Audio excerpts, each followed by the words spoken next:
రాజానగర్ నియోజకవర్గం కలవచెర్ల గ్రామంలో ఆ, అక్రమ మట్టి మాఫియా అంట.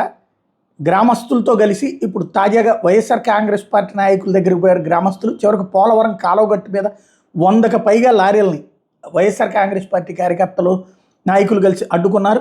ఏకంగా పోలవరం కాలువగట్టు ఎదవేశారు. ఎమ్మెల్యే మీదనే వీళ్ళు ఆరోపణ చేస్తున్నారు.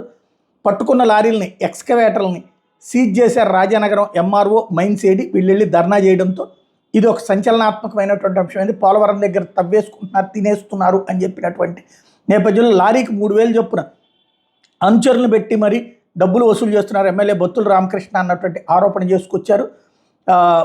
రోజుకి 25 లక్షల రూపాయల ఆదాయం సంపాదిస్తున్నారు. టోటల్గా ఇన్స్టాల్మెంట్లు కట్టలేదని ఫైనాన్స్ వాళ్ళు తన కారు పట్టుకుపోయారని ఒక పక్కన బొత్తుల రామకృష్ణ చెప్తారు. నిజానికి ఎలక్షన్స్ తర్వాత 2 కోట్ల రూపాయలు డిఫెండర్ కారు కొన్నారు అంటూ రోడ్లను కూడా ధ్వంసం చేస్తున్నారంటూ వైఎస్ఆర్ కాంగ్రెస్ పార్టీ తీవ్రమైనటువంటి ఆరోపణ చేసింది. దానికి సంబంధించినటువంటి ఆ పట్టుబడినటువంటి వాటి మీద యాక్షన్ తీసుకోమంటోంది.